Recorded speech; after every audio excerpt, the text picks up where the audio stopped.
Sustainability to me is the efficient use of resources so that you can preserve or improve the world for future generations.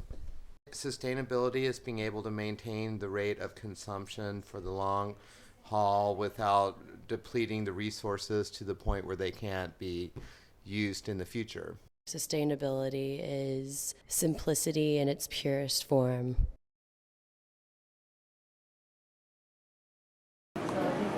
Hi, my name is Sarah Masterson. I go to the University of Alabama and I'm in New College doing environmental studies and ethics. I'm fixing to go to Iceland and learn about their sustainability practices and policy. It's going to be awesome.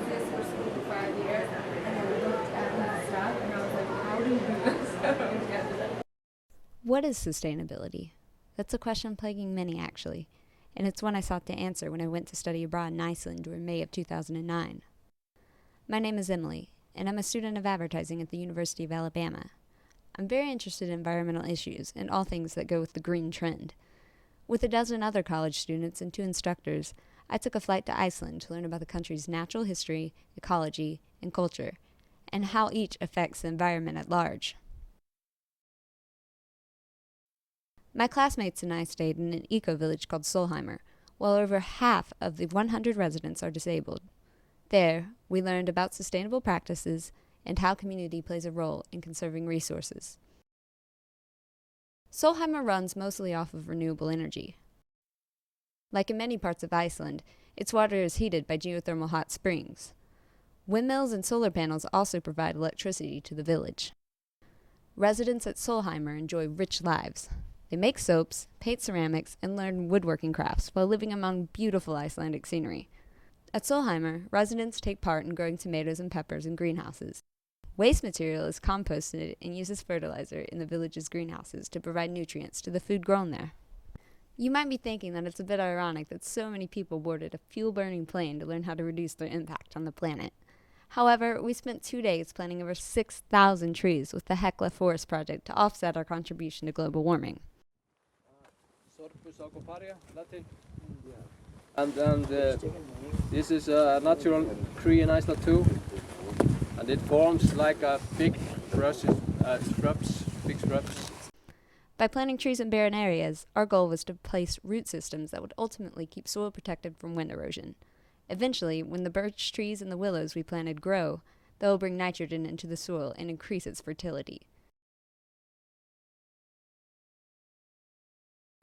While in Iceland, we learned about controversies surrounding renewable energy sources. This fissure comes from sea inland here, goes to east.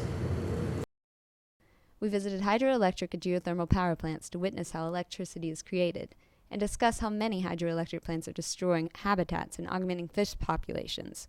We're just selling our nature and giving to foreign investors. Seems not right. Oh, it's the same thing. It's just like you would put Iceland on eBay, you know? Just sell it for $1. Yeah, highest bid. Yeah, highest bid. Hot springs heated by the earth are also abundant in Iceland. After long days of hiking in chilly Icelandic weather, we welcomed a dip in the warm water. Wade in the water. Oh! Hey.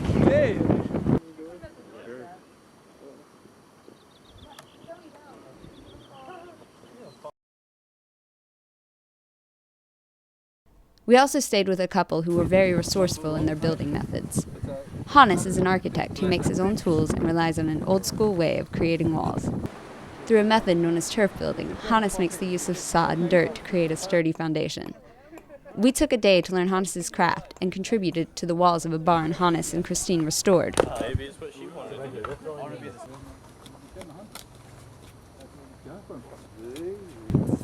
about these guys? Did they come out? If you don't guys...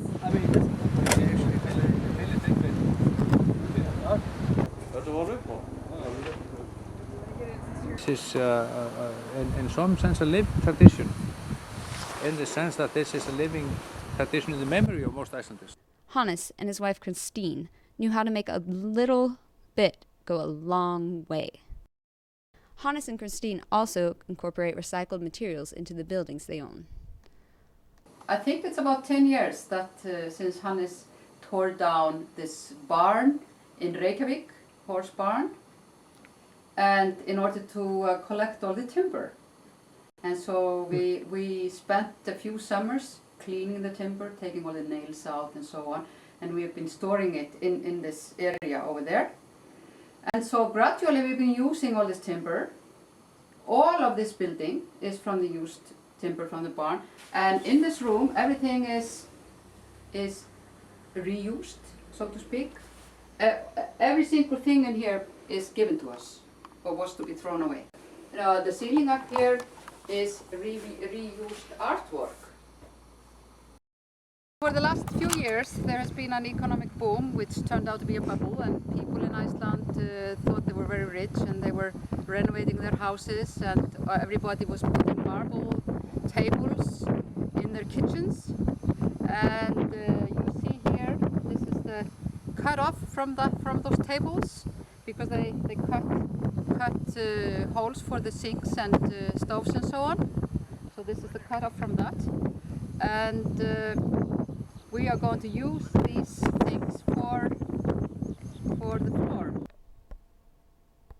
Aside from making an effort to preserve nature, my classmates and I took time to appreciate it. 2 tour guides named Polly and Rosa took us through a series of mountain ranges and glacial coverings. 102,5, yeah. Over the course of 3 days, we hiked 43 kilometers and crossed freezing water that had melted from a glacier. Polly and Rosa knew Iceland well, and they knew their role in preserving Iceland's natural wonders. Because they work as tour guides, Polly and Rosa have witnessed many Icelandic natives and foreign visitors' fascinations with the mountainous regions of their country. Though many think the U.S. is in an economic rut, Iceland is virtually bankrupt, and it's currently relying on loans from the International Monetary Fund. Polly and Rosa have concluded that the economic crisis in Iceland has led many to stop concentrating on acquiring goods and to instead focus on rediscovering the beauty that surrounds them. We're facing really hard times because the bankruptcy was really big and hard. In many ways, the society is much more relaxed than it was before. Mm-hmm. So in the end, I think it might even be just good for us if if we all get through this in one piece and with each other's help. The consumption has been way too much, and just actually we don't have to buy a new car or new furniture almost every year.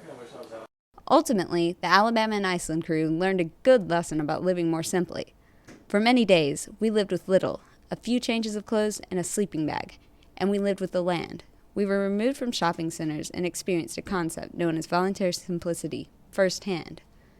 I think everyone should take a good look at their lifestyles and see what they can do to minimize. I think what people need to do is at the same time think about themselves in terms of what do I want out of life, and also think about the whole world, because we are part of the world. Mankind is nothing but a flock of sparrows that just circling around the globe, and we think we are alone, but we are part of a much larger group. Life is simple, but we do all sorts of weird things to complicate it. What do I need? I personally, I need the roof over my head. I don't need a big house because I'm never there anyway. All the good things in my life are out there. Sun, the mountains, birdsong, oxygen. Who can take that away from me? Nobody can. I could do it. I could do something to myself with my lifestyle to spoil it, so I would be unable to enjoy those things. But as long as I'm aware of it, I'm completely free, because no one can take that away from me. Not even the International Monetary Fund, that is in fact running Iceland at the moment. My interpretation of voluntary simplicity is one that describes a lifestyle that is sustainable, one that doesn't take more than it gives to the world. While recognizing that our wants are different from our survival-oriented needs, 13 Americans came to the realization that they must rethink their lifestyles and consumption habits in order to reduce their reliance on the material world and start appreciating the nature that surrounds them.